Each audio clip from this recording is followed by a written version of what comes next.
Pemirsa, usaha mikro di Kabupaten Blitar dari tahun ke tahun terus mengalami peningkatan yang pesat. Dan keberadaan usaha mikro ini telah mendorong laju pertumbuhan perekonomian di Kabupaten Blitar. Kali ini, tayangan Blitar Kang Kawentar menyuguhkan liputan khusus produk usaha mikro batik Janggleng, batik Nuri, dan aneka camilan di wilayah Kecamatan Udanawu.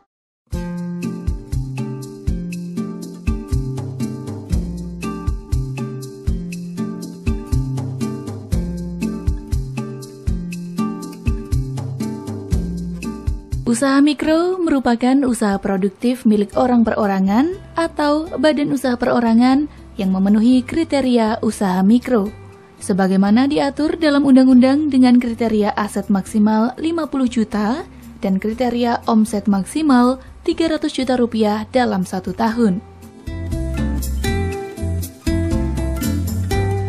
Berbagai macam usaha mikro di masyarakat seperti produk bidang pertanian, perikanan, peternakan, industri makanan dan minuman, industri mebeler, usaha perdagangan kaki lima, usaha jasa perbengkelan, salon kecantikan, konveksi, dan sebagainya.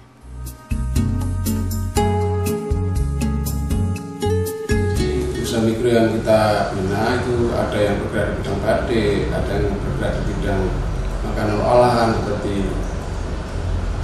aci petik, sambal pecel, geti, kemudian bubuk pisang, bubuk ninjo, kemudian ada lagi dodol bimbing, dan banyak lagi yang lain.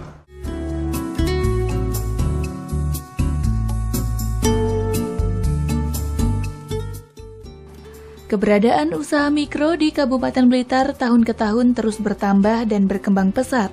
Keberadaan usaha mikro telah banyak memberikan kontribusi terhadap pertumbuhan perekonomian di Kabupaten Blitar, serta penyerapan tenaga kerja. Salah satu usaha mikro tersebut berada di Kecamatan Udanawu, Kabupaten Blitar, tepatnya di Dusun Ngambak, Desa Jati, Kecamatan Udanawu. Usaha milik Siti Mafona ini merupakan usaha yang menggeluti bidang kerajinan batik tulis. Kalau usahanya baru. Ya baru berapa? Ya baru 6 bulan. Baru 6 bulan. Apa yang menginspirasi atau mendorong Mbak ini usaha seperti ini sih? Kan saya kan dapat punya ilmu dulu dari Jawa Tengah. Asal saya kan dari Pekalongan. Ya. Terus dulu di sana juga perajin ya? Dulu di sana cuma ya batik ikut aja lah. Terus akhirnya pulang ke sini, ikut suami. Ke suami, terus mendirikan usaha seperti ini ya Mbak. Saat ini, Siti Mafona telah memiliki 11 karyawan, di mana kesemuanya berasal dari warga desa setempat. Tujuannya adalah untuk mengurangi angka pengangguran di desanya. Bahan-bahannya menggunakan apa saja Mbak? Bahan-bahannya menggunakan canting, malam, terus kompor sama wajan. Setelah itu pewarnanya ada naptol sama gramasol. Mbak, motifnya apa saja Mbak, bisa dijelaskan? Motifnya bunga, terus teruntum, yang satu geringsing. Mbak, untuk harga jualnya sendiri Mbak, itu per potong berapa? Kalau dengan yang biasa, dengan yang kualitas bagus seperti ini? Kalau yang rame itu sekitar 800, tapi kalau yang simpel cuma 200.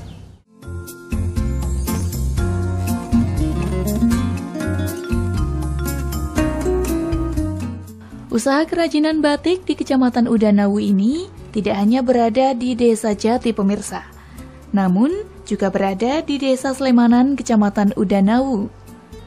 Batik Nuri milik Nur Yuli Astuti ini bermula dari kemauannya untuk belajar secara otodidak mengenai batik.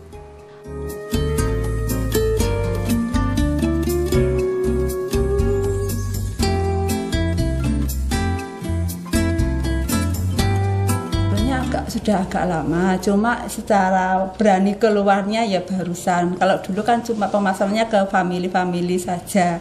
Ini belum berani kita pasang kayak gitu. Gini ya.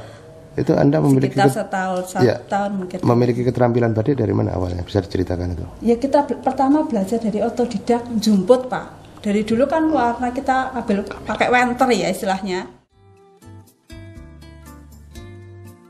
Sedikit berbeda dengan batik lainnya, proses pembuatan batik Nuri ini juga memanfaatkan jarum pentul pada proses pembuatan batiknya. Hal ini bertujuan untuk menentukan motif batik yang akan dibuat. Selain itu, batik Nuri memiliki 2 jenis, yakni batik jumput dan juga batik tulis, di mana kesemuanya memiliki harga jual yang terjangkau.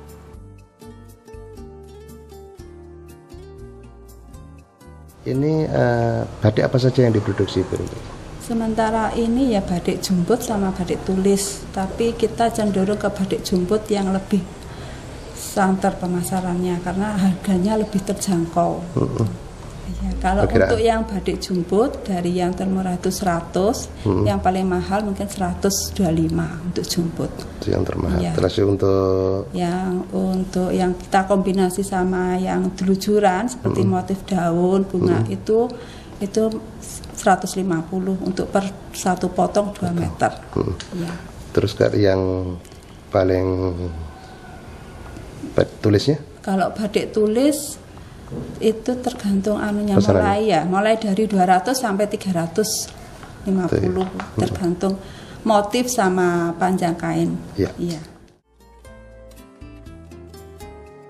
Para pengrajin batik di Kecamatan Udanawu ini terus mendapatkan dukungan dari pemerintah daerah, tak terkecuali pemerintah Kecamatan Udanawu. Memang nampaknya di Kecamatan Udanawu ini ada beberapa potensi warga masyarakat yang memiliki mungkin kaitannya dengan batik, sehingga beberapa waktu yang lalu kami menyampaikan kepada beberapa desa untuk bisa mendukung potensi-potensi yang ada untuk diadakan pelatihan. Alhamdulillah beberapa desa telah menyelenggarakan kegiatan pelatihan batik, dan dari hasil pelatihan itu ada muncul beberapa, yang antara lain tadi seperti yang telah kita lihat di Desa Jati, itu ada batik Jangleng ya, dan alhamdulillah sudah mulai produksi. Dan yang kedua ini di sini ada batik Nuril yang dilaksanakan oleh pengrajin Mbak Yul ini. Alhamdulillah ini lebih bagus kualitas batiknya, dan usaha kami tentunya kami membantu untuk memberikan motivasi yang pertama. Yang kedua, kami juga koordinasi dengan dinas terkait, dan tentunya kami juga mendapatkan informasi bahwa potensi-potensi yang batik yang ada ini diharapkan nanti bisa bergabung dengan asosiasi yang ada di Kabupaten Blitar. Insya Allah nanti juga akan dibantu dengan jaringan-jaringan asosiasi itu. Tidak hanya jaringan yang dilaksanakan sekarang, tetapi nanti bisa lebih berkembang. Tentunya kalau kita melihat perkembangan dari waktu ke waktu, Blitar memang punya potensi luar biasa. Di samping pertanian, peternakan, perkebunan, juga UMKM-nya, termasuk pariwisatanya. UMKM sendiri ini tumbuh pesat sekali, sehingga dengan kecepatan pertumbuhan UMKM ini sampai di tahun 2016 ini, sesuai data yang diberikan kepada saya oleh kantor statistik, ini angka kemiskinan kita turun. Ini luar biasa. Nah, harapan kita ya bersama-sama dengan legislatif, ya, tentunya potensi-potensi semacam ini harus terus kita dorong, kita dampingi, dan kita fasilitasi, sehingga mereka betul-betul menjadi kekuatan ekonomi yang luar biasa untuk Kabupaten Blitar.